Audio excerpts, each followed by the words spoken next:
permanent year-long loan to Madison, yes, he wouldn't count against that. So, I mean, there are some interesting things. Obviously, nothing's been confirmed other than it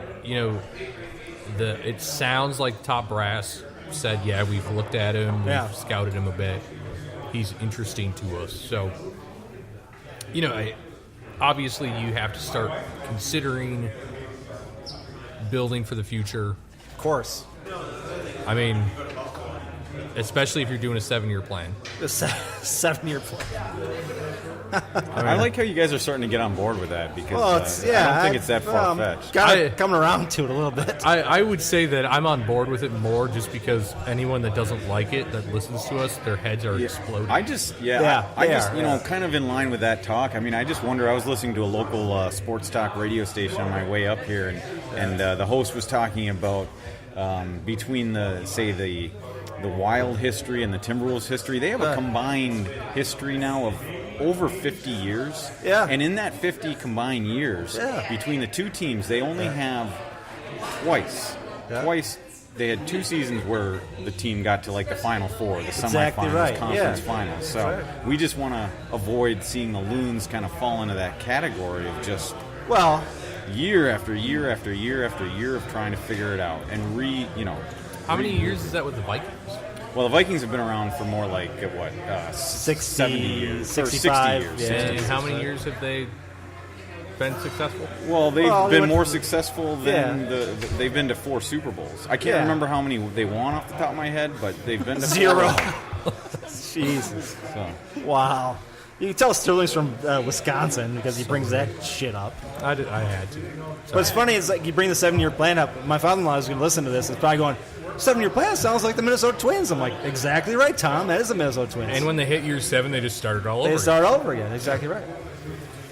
I mean, I'll be interested to see who they sign after this DP. Yeah. If anybody actually makes me kind of say, oh, yeah, that's a good signing, or if it's more of that guy's kind of like, okay, whatever. Yeah, I mean, you have, for specifically, you have the right back position. Yeah. We don't have any at all. So, I mean, if you're looking at that, there's a right back that's going to get signed. Yeah. There has to be. There has to be. I mean, because Carter Manley, well, I suppose they could start Carter Manley. Could. That would be really bad idea. Air quotes. Yeah. Could. So, I mean, we do have a right back, but he needs to go out to Madison. But let's talk about Madison a little bit before we hit our break here. Madison kind of reminds me, I'm excited about Madison because it reminds me of the G League and NBA. Right? So the NBA has a G League where they can send guys down. Every team now has a G League team they're associated with. And you send a guy down, he can play there and get some minutes and play at a little lower level and then work his way up. Yep. But I think in soccer, even more than G League, I think these guys can actually become good players in those lower leagues. Whereas the G League is more like a crapshoot type of deal. Right. So I'm very excited about the Madison connection because I think there's some guys we can sign, like your Irish guy we were talking about, that can go to a lower league, to Madison, get a lot of minutes, learn some things in an environment that's not too crazy like the MLS, and then come up and produce at the MLS level. Yeah, I mean, and that's ultimately the goal that Major League Soccer hasn't really been able to do yet. I mean, they're not even 25 years old yet. So, that whole development cycle of getting those young players and turning them into something that's, valuable to the senior team. Yep. I mean, you look at we always look to Europe, obviously, and you see these teams that have academies that, have been around for longer than, 80 years. These teams bring up these guys from academy, especially some of the national teams. They bring these guys from academies, and they've been playing together for 10, 15 years, since they were kids. And then they get up to the big leagues, and they all know how each other, they know what they're all doing. You know? And, that's something that MLS is getting better at. And, we talked about this a little bit last episode about our academy and how they started our academy young. And so it's going to take several years to get moving to where we're going to see academy players on our roster. But, the theory is that you get a U17 and they look good, but maybe they're not MLS good. Yeah, you send them right. to USL and to your whatever affiliate, whether it's your actual team or an affiliate, and they they get their minutes, and then they get to the senior team. I think that's something that we missed, and we talked about this before too. And so, it's too bad that the Madison connection's probably only going to be a season. Maybe. And why would you say that? Is it? Well, because MLS really wants teams to have their own.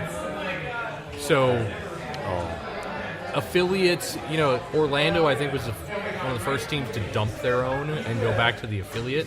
Is that somewhere where they actually have, like, say, for example, Sounders 2 or something like that? Right, yeah. Seattle Sounders 2. So why not could... Sounders?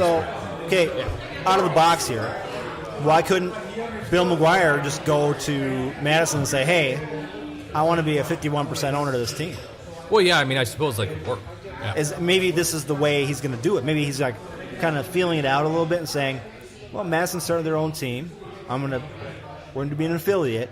We'll see how it all works out. And maybe next year or the year after that, he goes, and I'm going to be primary owner of this team. Yeah. Are these other teams more localized also, though? Like Seattle Sounders 2, are they in Seattle? Yes. Yeah, they are. Yeah. So if it happens where it's a one-time deal, Minnesota gets their own in-state, do they play a plane? Because it's still there. I would assume, but I think I've heard rumors that they'd like to do something like Rochester, Duluth, potentially, yeah. Outstate would be... Yeah. Okay. But I think they'd be the only team that would do that, because I think Kansas City is Swope Park. They play at Kansas City. Yeah.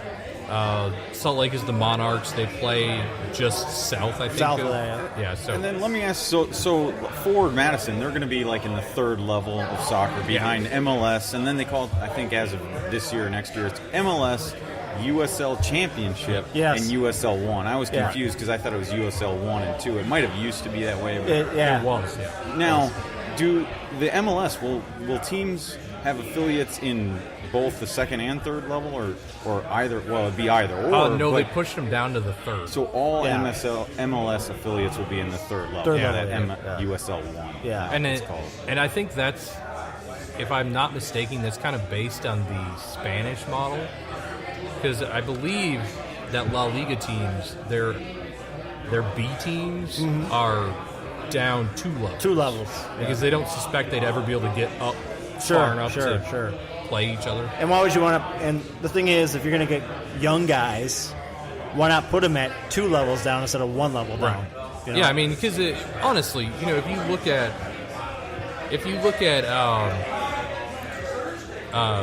England, you look at, for the most part, Germany, France, the second level, they have relatively decent competition. Yeah. Obviously the top few teams, no. Yeah. But you don't want your beginners playing in a league that's going to be challenging the top league necessarily, because I just don't think it makes sense. It'd be like in Major League Baseball. It'd be like sending your first-time rookies to AAA. Yeah. You usually send them to Single A or the Rookie League, and then work their way up. Because you don't want them to get in that kind of competition right away. Yeah, at some point maybe you loan a player out to a lower, the second division, because they're not quite ready. Sure. But starting out, the second level just seems a little odd. Yeah. So I think MLS doing this, USL 1 thing makes sense. But here's a thought that I had, and we'll finish this up in a second. My thinking was, we get an affiliate or even our own team. I want to see those young players kind of come up through the level and play together for a couple years on end, because I look at other major league sports. I look at football. There is no lower league of football. College, and then you go to NFL. NBA, the G League, but you're not going to play with those same guys in the G League and go up to there. MLB, you might play with the same guys up levels, but you don't need to be you need to be cohesive, but not as cohesive as soccer. Right. Yeah. And hockey's the same way. It's like you might have those low levels where guys play together, but they're all kind of over the place. Yeah, that's a good point. The players coming up together. I think that's great, and you can see it in team chemistry in other sports. And the other thing that I'd like to see, and I think it will happen, is say the coaching styles. Yeah, exactly right. The team, maybe it's formation. They're practicing, how they practice, how they play in games, formations. Yeah, just strategies in general could be aligned. Yep. The coaching staffs are on the same page.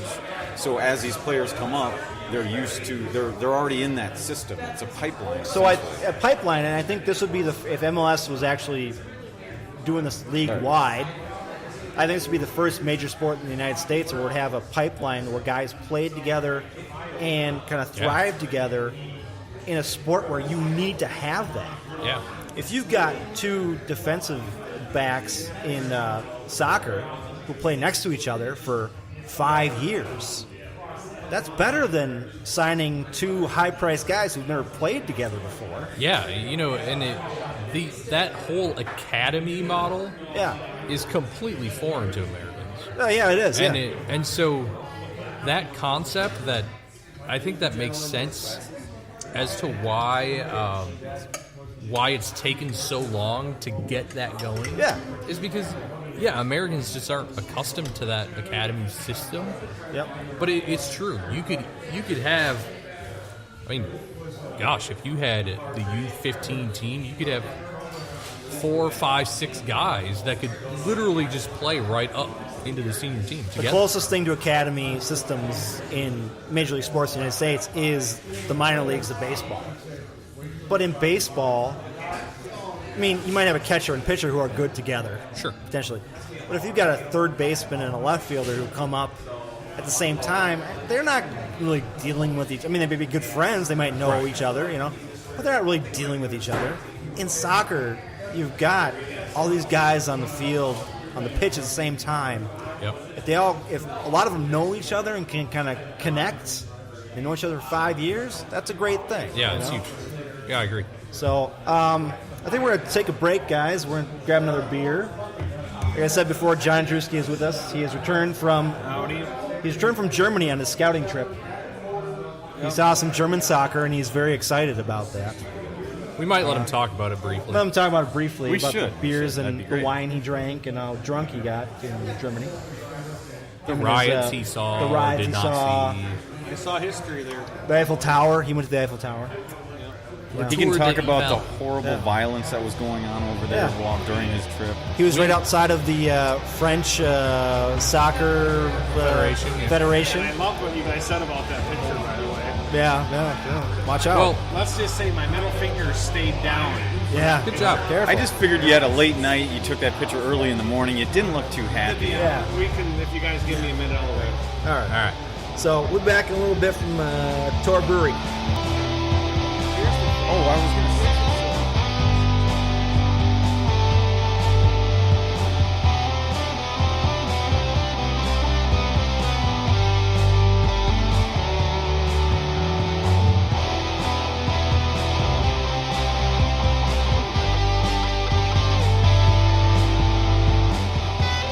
Start 5 seconds.